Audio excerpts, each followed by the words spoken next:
What I seem to be talking more and more about is the reality of things as opposed to the headline of things, right? The headline will be something like AI taking over the world.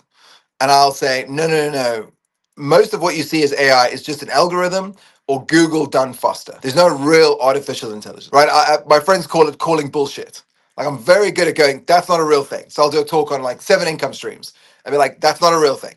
It comes from a small article in the 1980s with the 123 multimillionaires, and they had one income, but then they had to diversify that income for tax purposes. So they also had a house, so that was an income, and they also had this, and that was an income, and they had investments, and that was an income.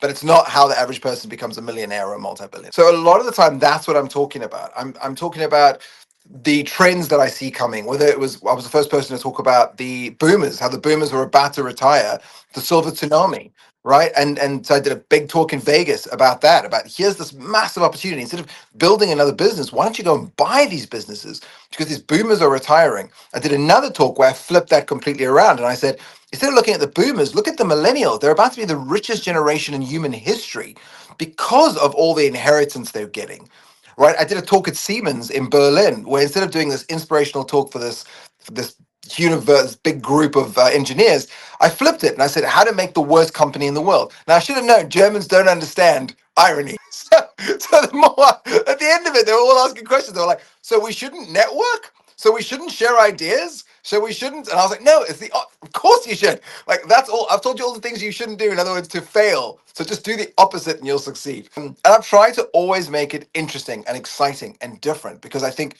with speakers, we share the fact that we communicate well. We share the fact that we're great storytellers. We share the fact that a lot of us are showmen, right? We're used to getting your attention and using that energy to keep driving the conversation forward and planting a question that we know we can answer later, creating that open loop so you're interested and you lean forward. But how else could I do it? And for me, that was always like, try and do a different talk every time, even if it's the same subject. Is there another way to look at it? So instead of here are the top 10 things that are about to change the world, here are why the top 10 things you think are going to change the world aren't the things that are going to change the world. And here are the things that actually are.